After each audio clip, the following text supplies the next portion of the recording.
his curved horns, massive wings, and ribbed prehensile tail. That's it. That's basket. Hi my lovelies, welcome back to my channel.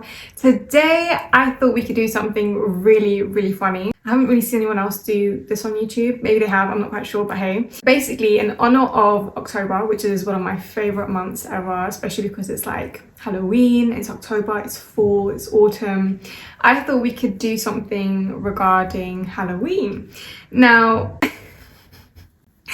basically, whenever I've been on Amazon, there have always been like these weird books, not weird, but there have always been these sort of questionable books that I've come across on like my suggested page. And one day I just thought, you know what, it'd be really funny if we spent a video sort of buying the most unhinged books on Amazon. So that's what we're going to do. We're going to screen record my laptop. It's right here in front of me. Without further ado, let's start and see if we should end up in jail. By the way, if you guys hear a lot of noise, it's the fan from the laptop. It's just ignore it. So the first book we have is Ensnared, an alien romance trilogy, The Spider's Maze. I have questions. My fear of spiders could potentially be overcome by this book. So let's have a look. You know what? I hear it. I mean, look at that embrace. Do you think a human man could ever do that for you? Do you think a human man could love you like that? Even just from this picture? Oh, stop. I want to know how the anatomy works. That's my most important question. He spent years as a hunter, but now he's the one ensnared in a creature's trap. Catan did not want to mate. Fate has a different plan for him. When the queen he despises declares her intention to claim him, he retreats into the jungle. What he finds there changes his world. Small, delicate, and pale-skinned, Ivy Foster is nothing like the females Catan has known. She's not of his kind at all, yet the moment he sees her, he knows the truth in his soul. She is his heart's thread. Aww. And now that he has her, he won't let anything take her away. Not the jungle, not the gods, not the queen and her warriors. Whether Ivy agrees or not, their webs are entangled. No one will ever sever those threads. Interesting. And it says here, check author's website for content warnings. Oh, girl. Listen, if a book has content warnings, it's a book for me. Do you know what I mean? And you know what? I'm not going to even bother. This, darling, paperback. Jesus Christ, that's fucking expensive. Oh, different one. Still the same. Wait.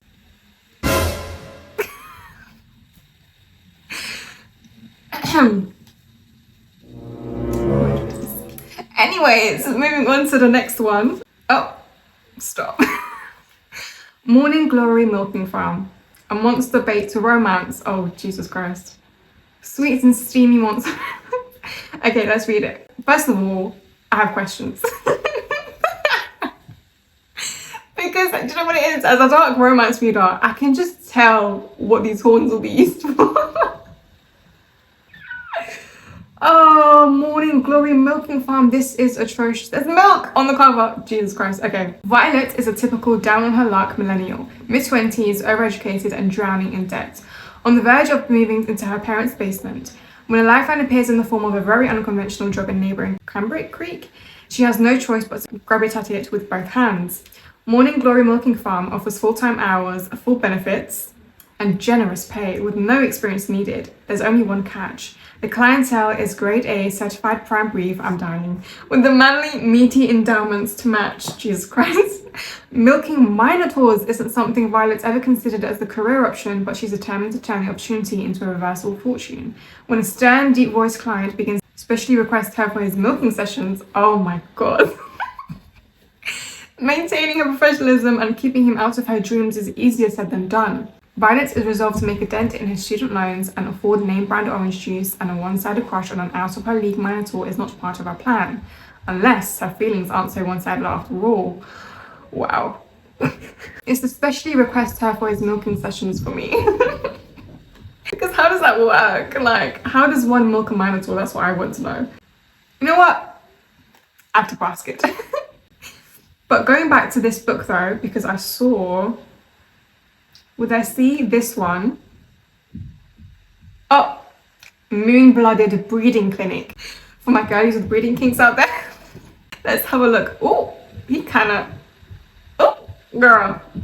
So, Lowell Hemming is stuck. Grounded from his job as a photographer, this globe-trotting werewolf is pulling his hair out, being back in his small hometown with no end current situation in sight. The first homing to leave Cambridge Creek in several generations, he's feeling the pressure from his mother to move back home permanently, is chafed by his inescapable family name, and hasn't gotten laid in months. When he picks up an intriguingly worded flyer, he hopes that his boredom is about to come to an end. For the first time in her life, Mariah has an open door of possibility. Before her, recently divorced, she owns her own home, her interior design business is thriving, and she's free to do what she's always wanted, to travel the world. There's only one thing holding her back, the desire to have a child. After trying for years, the erosion of her marriage, she's ready to put her dreams of travel aside and take drastic measures to get the one thing her heart desires above all else.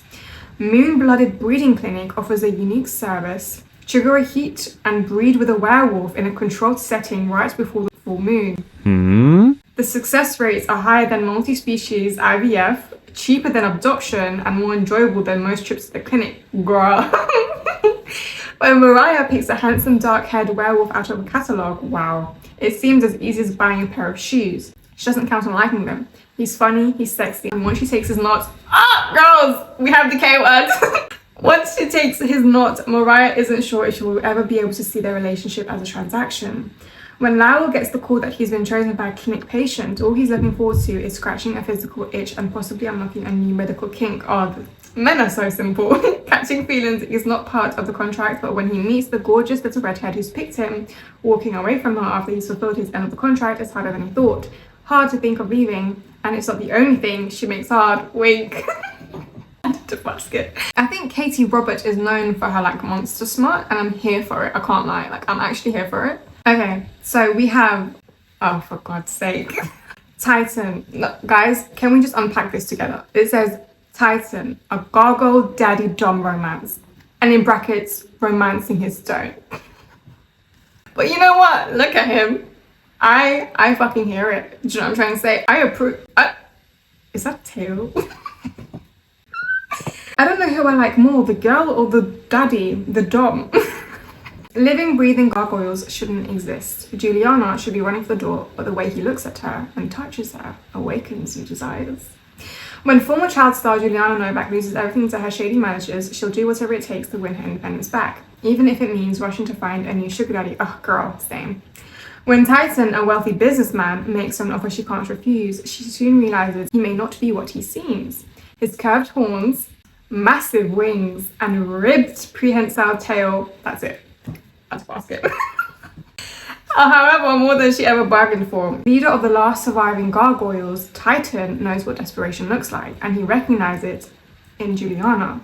The heavy weight she carries is one he's able to bear, and one he finds he wants to. Aww. Juliana needs a daddy, girl, don't we all? And Titan is ready to be the firm hand and more she needs. When his missing supernatural artifact and her financial troubles unexpectedly align, Titan and Juliana find that a single night together won't be enough. Confronted by old enemies, the diverging paths they once followed may no longer be the destiny their hearts desire. Interesting. Romancing. I love it. I want to romance a stone. Let me romance a stone. It's £6 out of basket. I'm sorry. Moving on.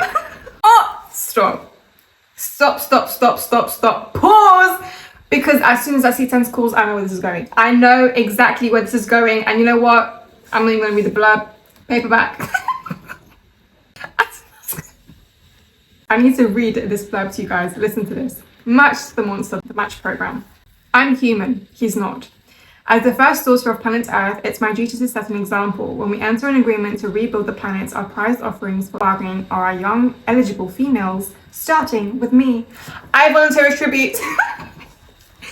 It's my place to lead by example, and I'm only too eager. Girl! I can hardly wait to see what handsome, mysterious stranger has been matched for me. Who will swoop me off my feet. I never expected tentacles.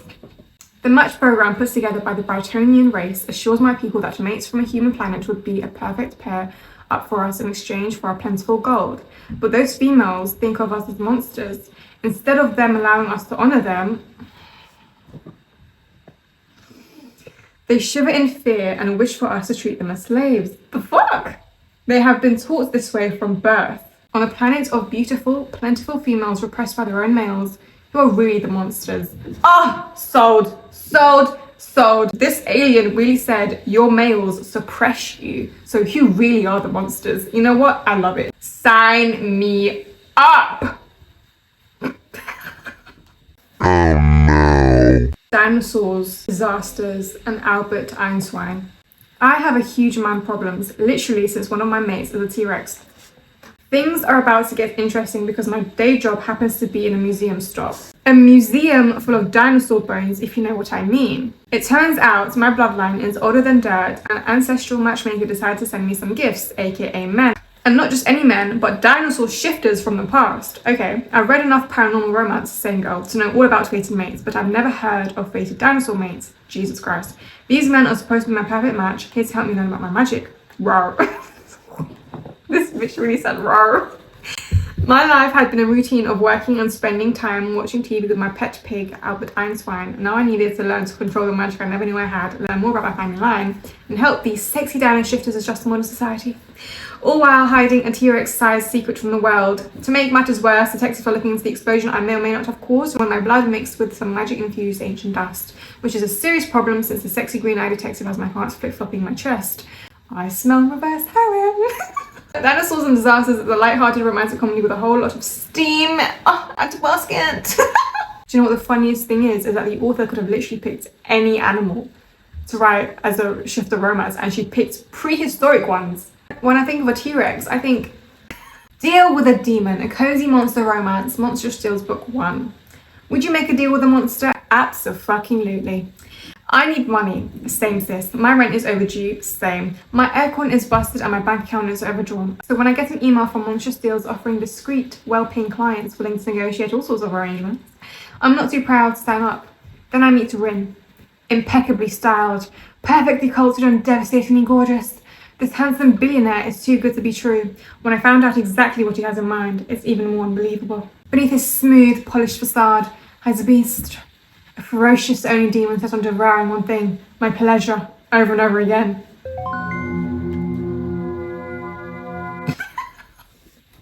Because my God, I will devour these books. Darling, look at this. Stop. Is this the whole series? We've got a gargoyle, we've got a troll, we've got a minotaur. We have, is that a unicorn? Werewolf. We have a basilisk. What the fuck? Actually so fucking crazy. Okay, next one. Found by the Lake Monster. He's not giving particularly handsome, but you know what? Never judge a book by its cover. I love bathhouse monster romance. Let's see. A lake monster in heat, a lost human in the woods, and a lie that gets us stuffed. With what? With what? Getting lost in the woods was not the adventure Amy had in mind when she jumped at the chance to search for the local lake monster. She just wanted to liven up her steady but boring life, not wonder if every shadow on the ground is a snake and worry that no one will ever find her. Luckily, someone does find her. Unexpectedly, that person isn't human. Wildly, he seems to think that she is his date. Adrian faces what could be his last heat. Aww. As his temperature rises and his biological clock ticks, his only hope is that the witch being sent by a famous matchmaker will be as compatible as he dreams. Can he convince his date to not only provide relief during his heat, but also carry his eggs? Found by the Lake Monster takes place in the same world as Stalked by the Kraken, and includes breeding, knotting, and oviposition.